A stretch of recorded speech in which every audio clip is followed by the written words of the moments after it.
Varbaş Çarpel Medya izleyicileri, bir pazar akşamında siyasetin gündeminde Mehmet Gül'le birlikte sizlerleyiz. Mehmet Gera mı? Fermendi abi.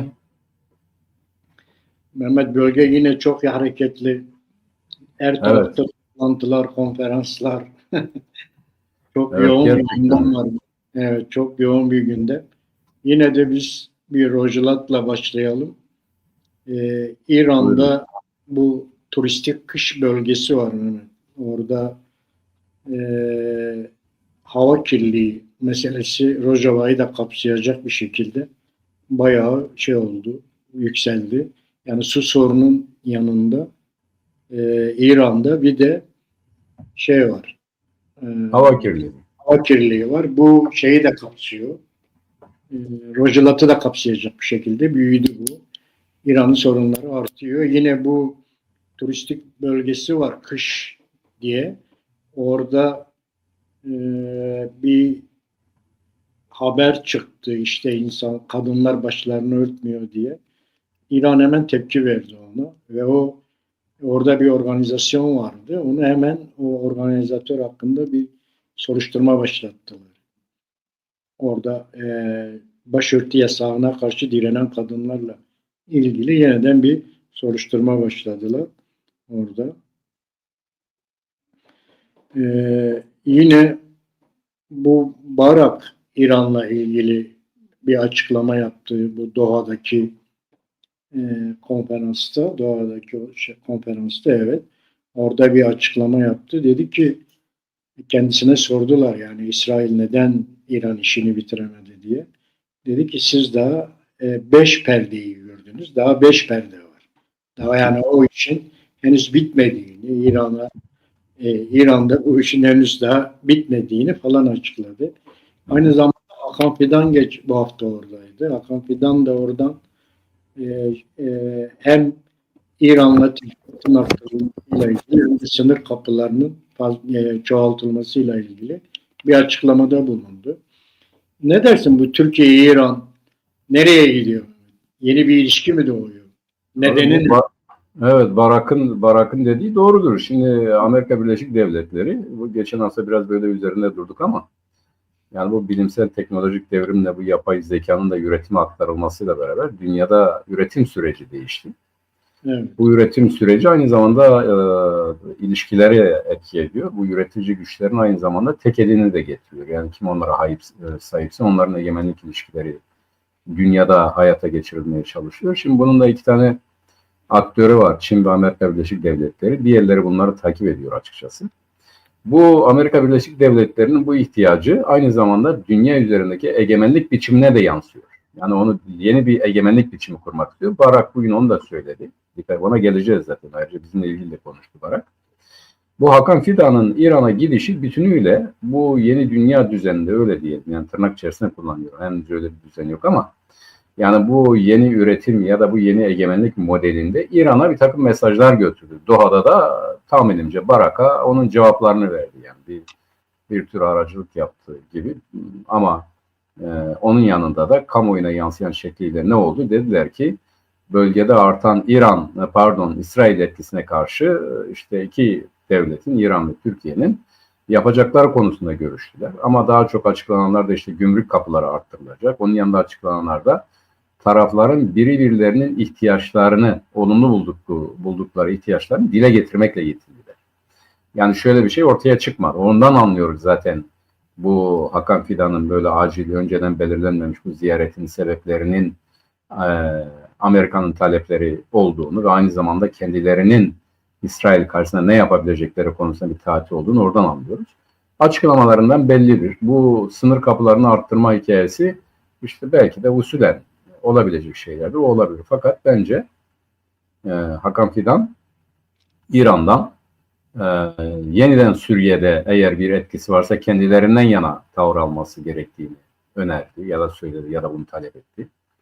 Yani Suriye'de Kürtler ve İsrail'in kazanmasının kendileri açısından zararlı olacağından hareketle orada tahminen, benim tahminim odur, ondan yardım istedi ama bu yardım aynı zamanda da Amerika Birleşik Devletleri ile iyi geçinmesi gerektiğini ya da Amerika Birleşik Devletleri'nin taleplerinin iyi karşılanması ya da tartışılabilir bir ele almasını önerdi tahminim.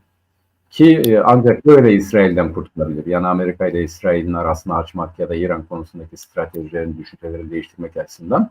Dikkat edersen bu Esad'a karşı müdahale olmadan önce de Türkiye Esad'la çok görüştü. Yani Davutoğlu işte gitti, yok demokrasiye geçin, Erdoğan'la beraber geldiler, işte bir aile tatilleri oldu. Sınır, bu gümrük kapıları hatırlıyorsun, bir ara şey oldu, gümrük vesaire kaldırıldı. Yani Şam'dan gelenler Antep'ten alışveriş yapıp gidiyordu. Ya da Türkiye'den gidenler Şam'dan alışveriş yapıp geliyordu, böyle gümrük falan. Herkes diyordu ki iki ülkenin parlamentoları yakında bir araya gelecek, birlikte toplanacaklar vesaire. Ama derken bir de yer altını harekete geçirdiler ve işte bu sonuç ortaya çıktı. Ben İran'la ilgili Hakan Fidan'ın ziyaretlerinin, taleplerinin, isteklerinin buna benzediğini düşünüyorum açıkçası. Bir takım istekleri iletti, Amerika'nın taleplerini ya da isteklerini ya da emirlerini iletti. Onun yanında İsrail'e karşı Suriye'de destek istedi diye düşünüyorum. Ama aynı zamanda kendisi de İran'ın sıkıntıları konusunda yardımcı olabileceğini söyledi diye düşünüyorum. Mesela Zengezur koridoru hakkında bir şey söylemedi abi. Hiçbirisi bir şey. Evet. Çünkü Zengezur'u Türkiye istiyor, bir şey diyemiyor daha doğrusu Amerika'ya. İran istemiyor ama açıklamada o Zengezur'la ilgili hiçbir şey yok abi. Değil mi? Var mıydı? Yok, bir şey yok konuşmalarında. Ya da basına yansıyan bir şey yok. Belki İran onun kendisine bir tehdit olduğunu Hakan Fidan'a söylemiştir ama. Tabii. Yani kesin onu söylemiştir. Fakat Hakan Fidan ve İran da aynıdır. Mesela İran Türkiye'nin Suriye'deki istekleri konusunda bir şey dedi mi? Şara'yı destekliyoruz falan filan demedi yani. Tam tersine demiştir ki yani burada bu Nusayrilere karşı politikanın sıkıntılı olduğunu söylemiştir. Tamam, Suriye'de yeni bir şeyler olsun ama bunlar da gözetilsin demiştir. Hakan Fidan da bunlardan söz etmedi. Evet. Ama Kürtler konusunda, İsrail konusunda rahatlıkla işte İsrail bölgede tehlikedir ya da sıkıntı yaratıyor ya da biz işte yeni bir devletlerin kurulmasına ya da üniter devlete aykırı yapılanmaların oluşması karşısında isteksiz demesi konusunda da ikisi ağız birliği yapmışçasına konuştular. Yani bir sıkıntı da oluşmadı. Oradan hareketle söylüyorum. Yani anlaşabildikleri konularda birbirlerine Orta Doğu siyasetinde anlaşabildikleri konularda açıklama yaptılar. Açıklama yapmadığı konularda bilmeliyiz ki herhangi bir anlaşma vesaire söz konusu olmadı diye düşünüyorum. İran meselesi Barak'ın dediği gibi yani daha devam edecek. Yani. Ancak bunun için zaman var. Bu zaman nedir? Birincisi bu Hamas meselesinin bütünüyle yani bu Gazze, Hamas, Filistin meselesinin hal yoluna konulduğu aşamada. Çünkü Arap dünyası da İran'ın terbiye edilmesini istiyor. Hatta yani belki de İran'ın işte diğer bölgelerden farklı olarak Barak'ın dediklerine hareketle yaklaşırsak yani belki de 2-3 tane devlete bölünmesi konusunda plan hazırlıkları var. Dikkat et Amerika'nın bu son bugün müydü, dün müydü, ne zaman henüz tam okuyamadım ama bu Trump ekibinin yayınladığı bir güvenlik belgesi var. O güvenlik belgesinde hem geçmişteki siyasete karşıdır ama bu yeni siyasette de her taraf bizim olsun diyorlar. Evet, doğru. Farklı şekilde müdahale edecekler. Sadece yöntem değişiyor ama amaç aynıdır. Ben Hakan Fidan'ın da İran ziyaretinde mutlaka bu konunun da Amerika-İran ilişkileri konusunda konuşulduğu kanaatindeyim. Öyle düşünüyorum. Bu son belirttiğin gibi Amerika'nın stratejik belgesinde zaten o konu gündemde. Yani bölgedeki dizaynın Amerikan çıkarlarına uygun olması gerektiğini söylüyorlar. Zaten böyle davranıyorlar. Hakan Fidan'la İran arasındaki ilişkiye, yani Türkiye ile İran arasındaki ilişkiye baktığımızda bir defa İran, Türkiye'nin İran'ın yetkilerinin Suriye'den kaldırılması konusunda ki tavrını affetmiyor. Yani o Evet. konuda o konudaki tavrını saklıyor. Ama o da İran da şu anda zor bir durumda. Bu açıdan yapıyor, yanaşmaya çalışıyor. Sadece Türkiye onun İsrail'e karşı olan tavrını kullanmak istiyor ve onun bölgede Türkiye'nin arkasında olmasını, Suriye ile İsrail'le ilişkilerinde, İsrail'le mücadelesinde veya İsrail'in Suriye'deki bölge üzerindeki etkisinin daraltılmasında İran'ı yanına almak istiyor. Ben de seninle hemfikirim. Bunda bu şekilde bir çalışma var olduğu gözüküyor Mehmet. Ben de öyle Evet. görüyorum. Evet. Yani şimdi bir de bu sınır kapılarının çoğaltılması meselesi var. İran'la Türkiye arasındaki sınır kapılarını. Biliyorsun bu İran'a boykot devam ediyor. Ambargo. Ambargoları devam ediyor. Bu ambargo devam ettiği süre içerisinde Türkiye geçmişte kendisinin İran'la ilişkilerinden dolayı bir istemişti ama bir muafiyet istemişti ama bu defa aynı muafiyetin verilip verilmeyeceği belli değil. Çünkü Avrupa Birliği de kendine özgü yeni bir örgütlenme içerisinde. Onun da Türkiye'den talepleri var. Bu yeni güvenlik anlaşmaları meselesinde NATO'nun içerisinde yeni bir Avrupa Birliği ordusunun kurulmasıyla ilgili veya güvenliğinin kurulmasıyla ilgili Türkiye'den bir beklentileri var. Onun da o konuda etkisi olabilir diye düşünüyorum. Evet, doğrudur.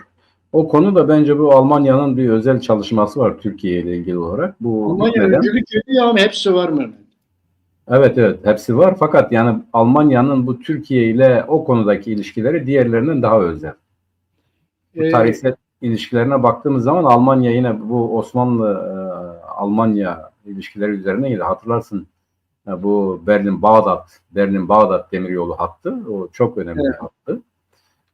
Yani Almanya ile Türkiye'nin ilişkileri o ne zamandan beri Batı'nın Osmanlı'ya müdahalesinden yani 1830'dan sonra giderek artıyor ve Genelkurmay Başkanlığı düşün Osmanlı'da Almandır yani Moltke'ydi değil mi? Evet. Yani, von Sand neydi o Genelkurmay Başkanı? Evet bir Almandı. Alman Osmanlı ordusunu yönetiyor ya da Osmanlı ordusuyla Alman ordusu bir tek ordu haline geldi. Almanya Türkiye ile bu ilişkilerini hiçbir zaman koparmadı, devam ettirdi. Şimdi de bu Menz'in açıklamalarından o anlaşılıyor. Yani geldi, görüştü, gitti.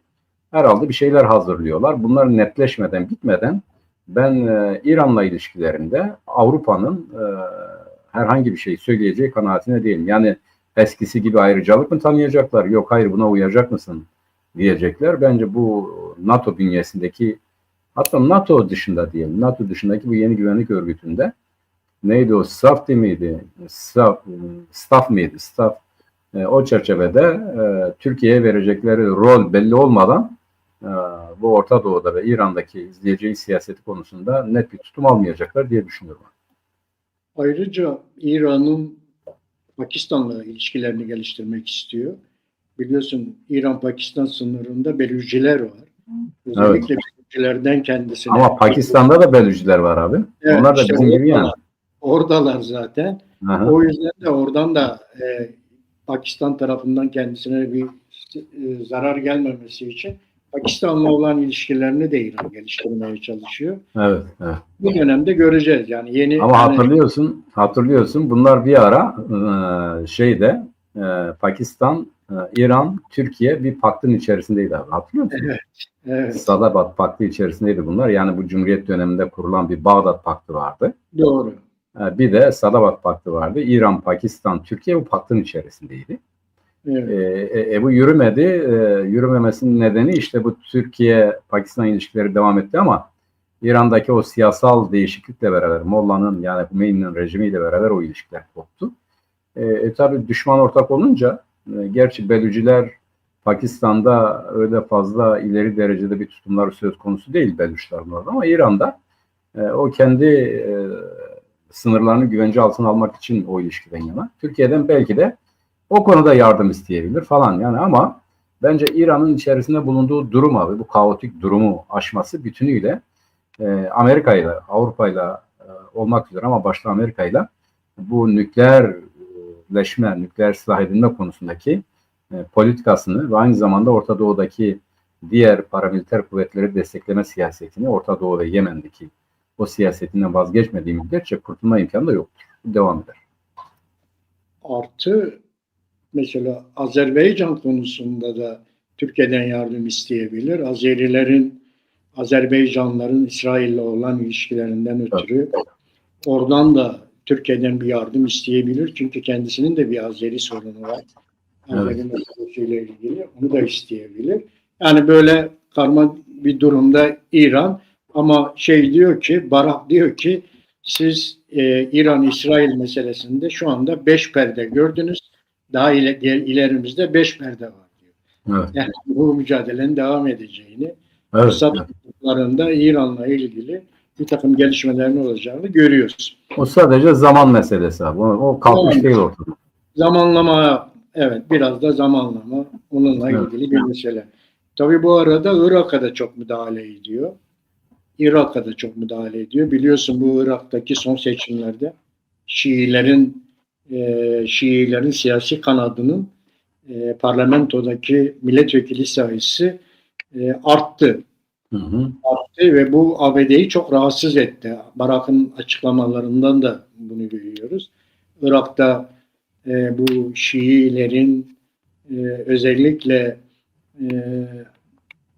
silahlı örgütlerin, siyasi kollarının ve parlamentodaki şeylerinin artması Haçlı Şabi meselesinden dolayı ABD'yi çok rahatsız ettiğini görüyoruz. Barak da bu konuda açıklama yapıyor ve diyor biz Irak'a çok yardım ettik ama Irak'ta istediğimizi elde edemedik diyor.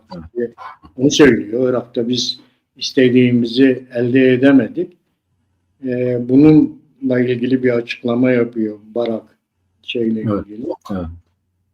Artı bir de biliyorsun bu Mesut Barzani'nin Türkiye'ye gelişi ve Türkiye'de aldığı onun özel güvenlik kuvvetlerinin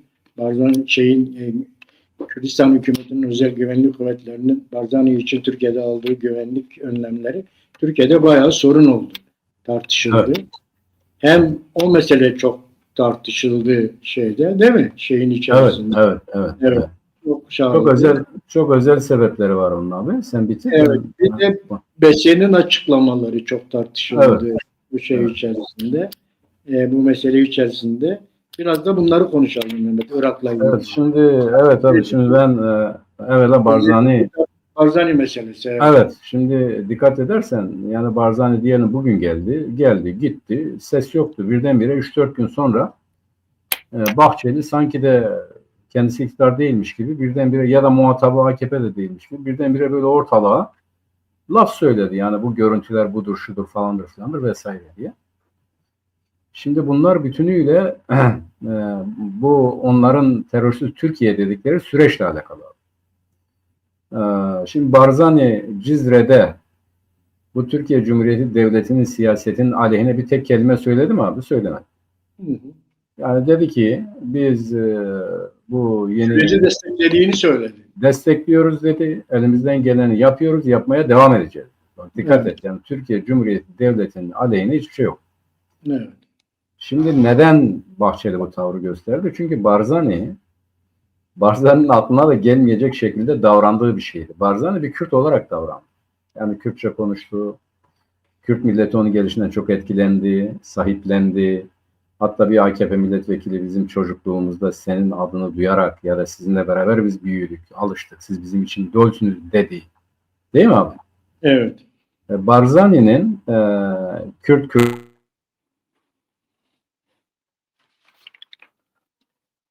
Mehmet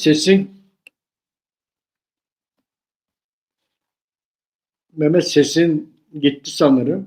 Mehmet herhalde internetle ilgili mi? Acaba sesiyle ilgili mi bir problem yaşıyor? Neyse o gelinceye kadar biz devam edelim. Aynı zamanda bu Irak'taki mesele hemen Barzani tarafından Barzani'nin basın ekibi tarafından da hemen düzeltme yapıldı zaten o konuyla ilgili. Özellikle Devlet Bahçeli'nin çıkışıyla ilgili. Yani bir geri çekilme değil, sadece bunların yanlış anlaşıldığını falan söylediler. Neden aynı şeyi söylediler? Çünkü yani Türkiye ile Kuzey Irak arasında, Güney Kürdistan arasındaki ilişkiden, protokoldan dolayı böyle bir güvenlik hizmetinin var olduğunu söylediler. Aynı şekilde Türkiye'den de görevler gittiği zaman Güney Kürdistan'a kendi güvenlikleriyle gidiyorlar. Güney Kürdistan'dan da buraya olduğu zaman kendi güvenliğiyle geliyor. Şimdiye kadar böyle bir şey olmadığı için, ilk defa böyle bir şeye rastlandığı için bu biraz Türkiye kamuoyunda problem oldu ama sonradan da bu mesele gündemden çıktı gibi gözüküyor. Ama ABD'nin Irak'la ilgili söyledikleri çok ilginçti. Yani burada işte Irak'ta biz çok başarılı olamadık anlamında rejimin kurulmasıyla ilgili, yeni rejimin kurulmasıyla ilgili çok başarılı olmadığını falan söylüyor. Ama aynı zamanda artık Güney Kürdistan'dan çıkan petrol Ceyhan'a, Ceyhan'dan da ABD'ye gitti. İlk gemi ABD'ye ulaştı.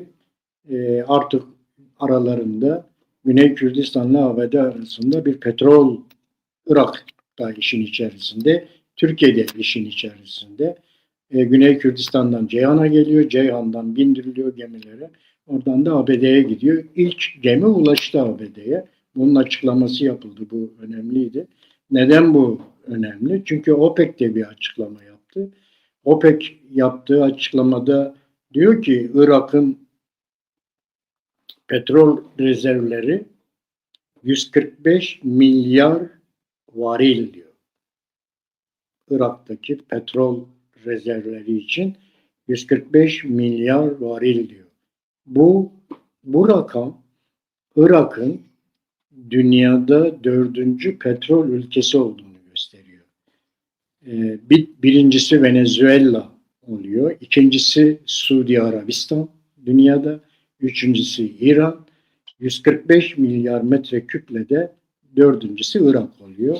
Ve Irak'la ilişkilerinde tabii bu çok önemli bir mesele. Önemli bir mesele. Irak'ın bu petrol rezervleri bütün ülkelerin şu anda gündeminde. Herkes Irak'la bu konuda ilişki ve Kürdistan hükümetiyle bu konuda ilişki kurmaya çalışıyor. Bu şekilde de Kürtler de kendi çıkarlarını, kendi şeylerini, kendi ihtiyaçları doğrultusunda kendi dostlarıyla çakıştırmak zorunda. Bu konuda adım atılıyor Irak'ta. Irak'ta biliyorsunuz işte Cumhurbaşkanlığı Kürtlere ait, Başbakanlık Şiilere ait, Meclis Başkanlığı da Sünnilere aitti. Irak seçimlerinden sonra şimdi ilk etapta meclis başkanı seçilecek. Meclis başkanı içinde Sunniler bu hafta bir araya geldiler. Öyle gözüküyor ki Sunniler tek adaylar. Çünkü Sunniler de seçimlerde çok bölünmüşlerdi. Farklı ittifaklar içerisinde yer alıyorlardı. Öyle gözüküyor ki Sunniler bir aday ve bilemedin iki adayda anlaşıp meclis başkanlığı konusunda tavırları netleşecek. Bu arada Rojava ile ilgili biraz konuşalım. Rojava'da tabii en çok bu Doha'daki bir toplantıda Şara'nın söyledikleri, Hakan Fidan'ın söyledikleri falan gündeme gelmeye başladı. Tabii Türkiye'nin hedefi belli. Yani burada bizim ana başlıkta da belirttiğimiz gibi Rojava'yı Şara'ya zimmetlemek istiyor Türkiye. Bu çok net bir şekilde. Yani Şara'yı kontrol ediyor, Şara'yı idare ediyor. Bu yüzden de Rojava'yı özellikle Rojava ve Kürtleri Şara'ya zimmetleyip o bakımdan Abdullah Öcalan aracılığıyla da hem bir taraftan öyle hem de Şara aracılığıyla bu işi denetimleri altına almaya çalışıyorlar. Ama işte öyle gözükmüyor. İşte yine orada doğuda Barak'ın konuşmalarında Rojava ile ilgili de bir şeyler vardı. Diyor ki işte bölgede ulusal devletler pek işe yaramadı. Ondan sonra başka şeyler yapıldı. Pardon bir dakika. Efendim Mehmet. Ha, anladım. Tamam. Gelinceye kadar şey yaparız Mehmet. Tamam oldu. Telefondan tamam oldu. Peki. Sağ ol. Mehmet'in bulunduğu yerde elektrik gitmiş. Bu yüzden de modem devre dışı kalmış. Mehmet katılamadı. Önümüzdeki saatlerde dakikalarda katılabilir. Şimdi Barak diyor ki yani ulusal devletler bölgede pek bir işe yaramadı. Özel yönetimler de çok fazla işe yaramadı. Onu da işte şeyden bahsederek söylüyor. Yugoslavya'dan falan bahsederek söylüyor. Biz diyor baktık ki Yugoslavya'yı yönetemiyoruz. Yugoslavya'yı 7 parçaya ayırdık. İşte Yugoslavya bu şekilde devam ediyor. Öyle gözüküyor ki diyor Suriye'de böyle olacak diyor. Yani ortak bir federasyonda anlaşılmazsa diyor herkes kendini yönetecek diyor. Herkesin kendi dili var diyor. Herkesin kendi ordusu var diyor. Kendi güvenlik güçleri var diyor. Bu yüzden eğer ortak bir federasyonda anlaşamazlarsa bizim Balkanlarda, Yugoslavya'da gördüğümüz gibi bunlar da aynı şekilde olacak diyor. Tabii bu önemli bir şey. Yani ABD artık biz yeniden eskiden yaptığımız hatayı yapmayacağız diyor. Artık ülkeler ve o bölgedeki halklar, uluslar kendileri karar verecekler. Kendileri bu işleri çözecekler. Biz onlara bir rejim önerisinde bulunmayacağız diyor. Onlar nasıl yönetilmek istiyorsa, nasıl yönetilmek istiyorlarsa biz onlara sadece yardımcı olacağız diyor. Bizim bir kendi önerimiz yok. Çünkü bizim Irak'ta, Libya'da, işte Balkanlarda yaptığımız şeyler çok doğru olmadı diyor. Bunları gördük diyor. Tabii bunun dışında Rojava'daki gelişmelere bağlı olarak da yine Türkiye'de 2 gün süren bir toplantı yapıldı.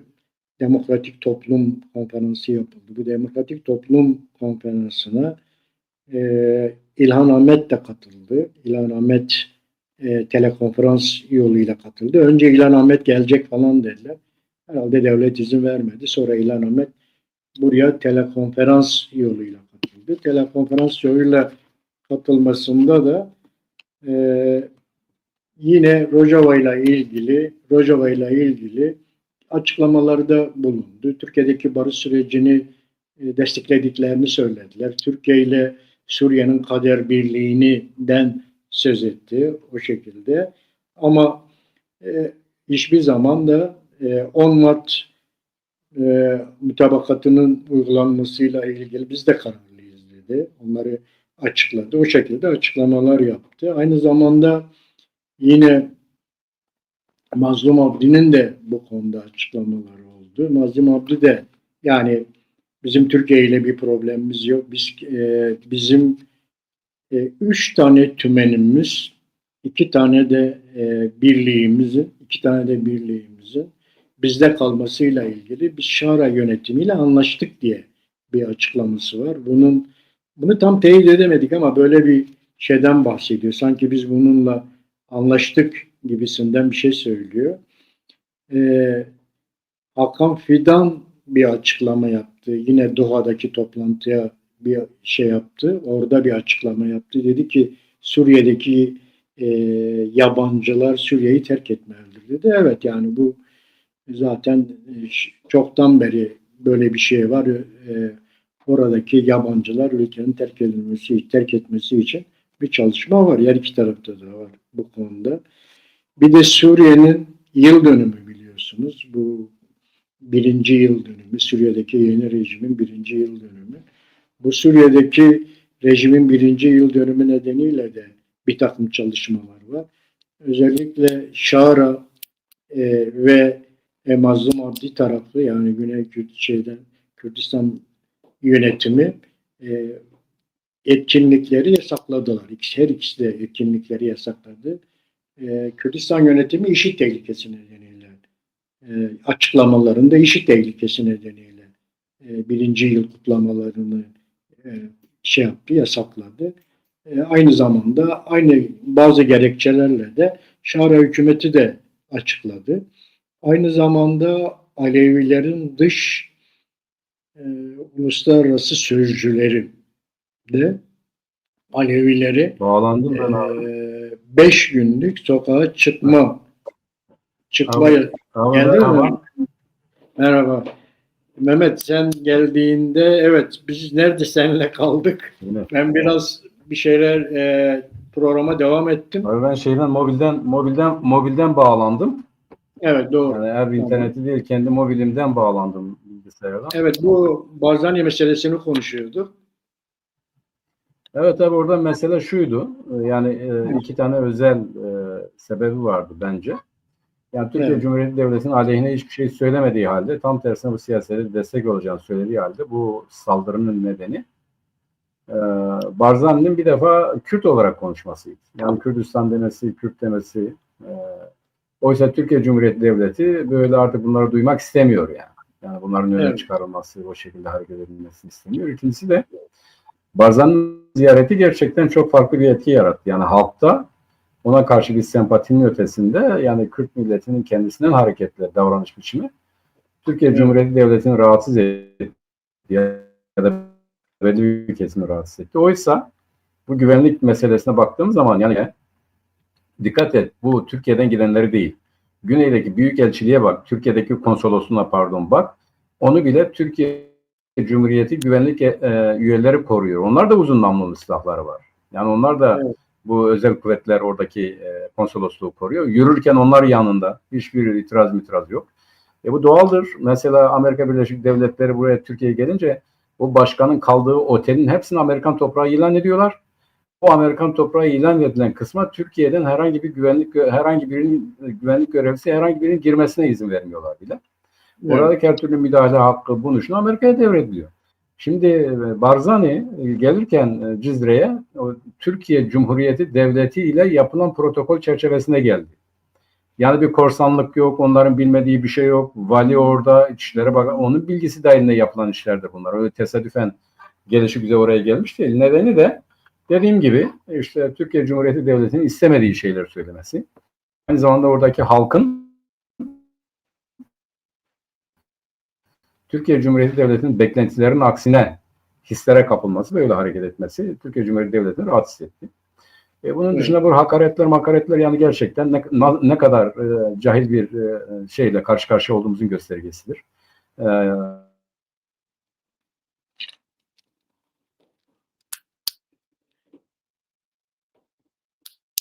Mehmet gene sesinde bir donma oldu.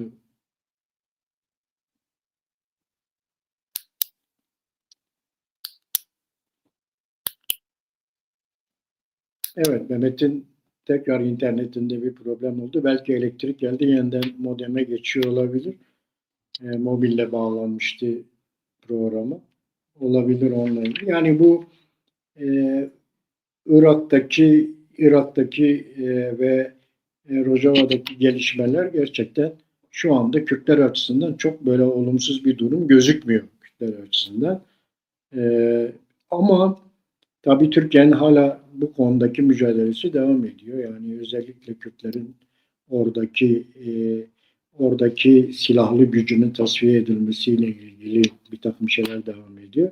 Halbuki biz uluslararası dengelere baktığımızda mevcut konjonktürde uluslararası güçlerin bölgede 4 tane grubu tasfiye etmek niyetinde olduğunu, 4 tane devlet dışı silahlı grubu tasfiye etmek niyetinde olduğu görülüyor.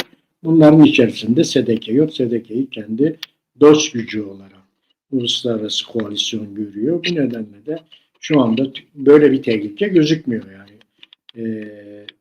Suriye'de Kürtlerin kendi silahlı güçlerinin tasfiyesiyle ilgili bir şey gözükmüyor ama tabii bir taraftan Şara'yla bir taraftan Öcalan'la Rojava Kürtlerini Şara'ya zimmetleme şeyi var. Bir çabaları var. Ama bu çabanın böyle çok tutacağı gözükmüyor. Son olarak Barak'ın da açıklamalarında biz bu işlere çok fazla bulaşmayacağız, karışmayacağız diyor. İşte Kürtlerin kendi dilleri var, kendi orduları var, kendi şeyleri var diyor. Bu yüzden de şey yapmıyor. Evet Kürtlerin orduları konusunda da oradaki silahlı gücü konusunda da Mazlum Abdi'nin bir açıklaması oldu. Dedi ki toplam 70 bin savaşçımız, 30 bin de polis gücümüz var dedi. Bu hafta yaptığı açıklamada. Ve biz bunları büyük bir oranda koruyacağız dedi. Yani biz kendi bölgemizin güvenliği açısından biz bu şeyimizi koruyacağız. Çünkü bizim Suriye hükümetine karşı şu anda bir güvenimiz yok diyor. Bizim güvenimiz yok diyorlar. Ve biz bu güvenimiz olmadığı için de bu gücümüzü korumak istiyoruz. Ama bu hiçbir zaman işte hem Suriye için bir tehdit değil, hem Türkiye için bir tehdit değil. Biz kendi işimize bakıyoruz diye. Bir şimdi değil, daha önceden de bunu yaptık. İşte içimizdeki laik Araplarla birlikte, diğer güçlerle, diğer gruplarla, dillerle birlikte biz bu şekilde bir örgütlenme içerisine girdik. Ve biz kendi içerimizde, kendi bölgemizde hiçbir sorun yaşamadan bugüne kadar getirdik diyor. Doğru. Bugüne kadar da getirdiler. Bundan sonra da böyle devam edecekleri gözüküyor zaten onların. Hiçbir problem şu anda gözükmüyor. Yani Kürtler açısından bizim görebildiğimiz kadarıyla çok büyük bir tehlike gözükmüyor ama mücadele var. Onu da göz ardı etmemek lazım diye düşünüyoruz. Türkiye'ye gelince işte biliyorsunuz bu hafta içerisindeydi. DEM Parti heyeti İmralı'ya bir gitti geldi. O meclis komisyonunun ardından DEM Parti heyeti de gitti geldi İmralı'ya. Barzani'nin Cizre'deki görüntüleriyle ilgili bir takım işte çok fazla şey çıktı. Problem çıktı Türkiye'de. Özellikle Bahçeli'nin beklenmedik bir çıkışı oldu o konuyla ilgili. Onun da cevabını aldı zaten. Barzani'nin basın bürosu tarafından o konu cevaplandırıldı. Kendisine verdiler cevabı. Sonra biraz yumuşattılar ama oradaki yumuşatma şu anlamda yani biz yanlış bir şey yapmadık anlamında. Bizimle Türkiye arasında bir protokol vardı. O protokola uygun davrandık. Zaten Türkiye'de böyle bir protokolün olmadığını söylemedi. Hatta Devlet Bahçeli'deydi. Yani böyle bir protokolün varlığını devlet varıp olup olmadığını devlette sormadan böyle bir açıklamada bulunması doğru değildi. Kendisi aynı zamanda hükümetin ortağı bir yerde beraber kurdukları bir koalisyonla hükümeti yönetiyorlar.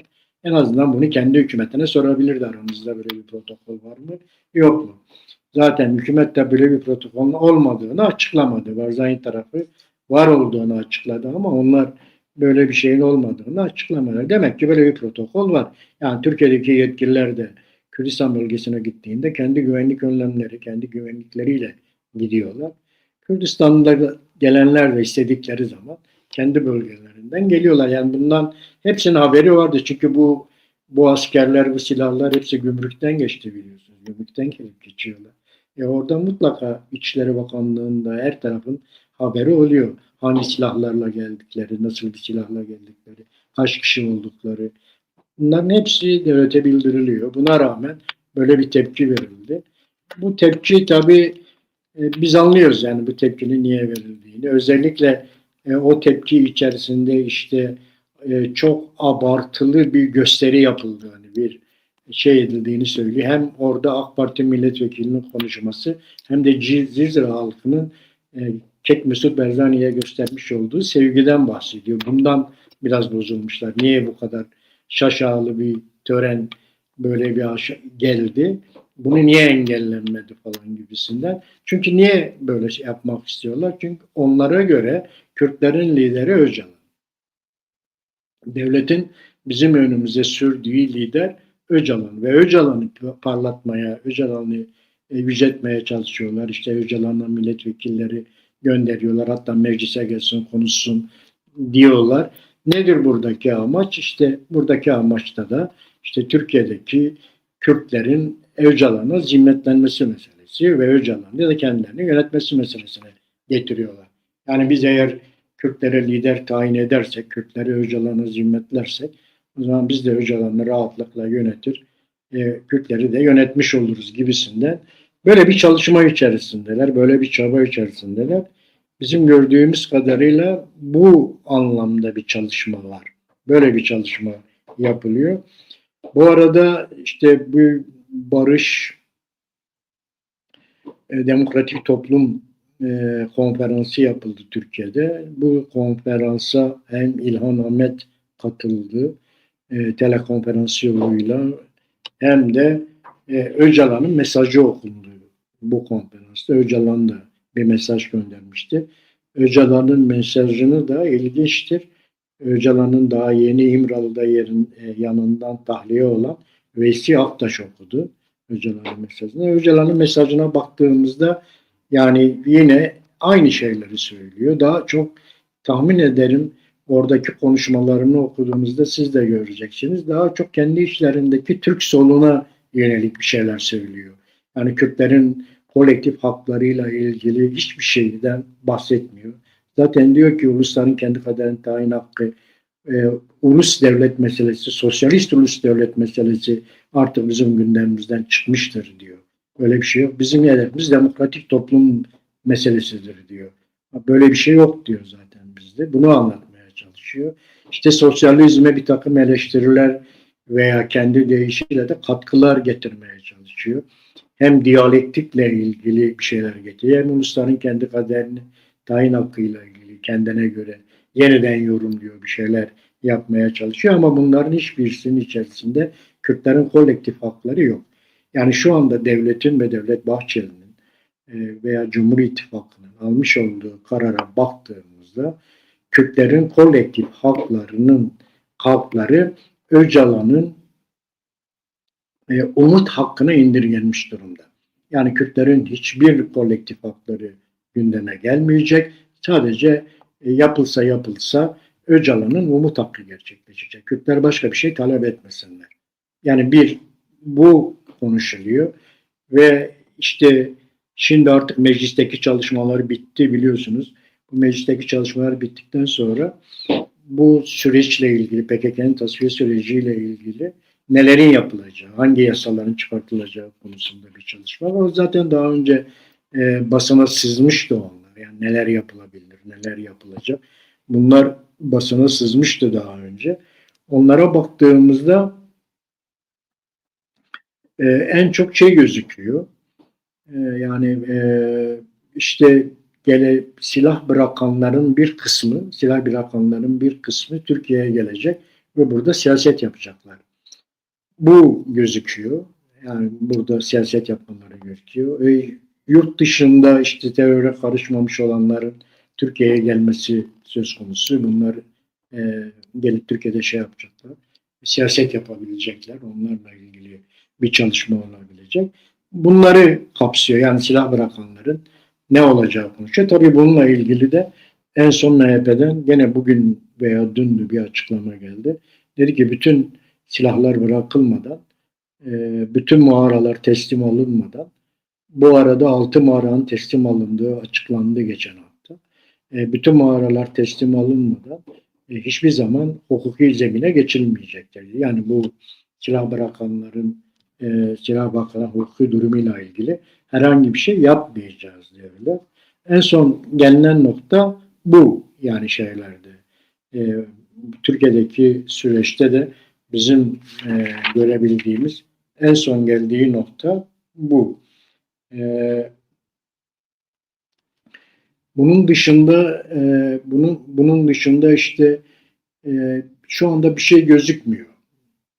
Yani süreçle ilgili, bu tasfiye süreciyle ilgili bazı konuşmalarda Kürtlerin Kürt dilini öğrenme hakkı konuşuluyor. Böyle bir şey olabilir diyor. Böyle bir hak verilebilir diyor.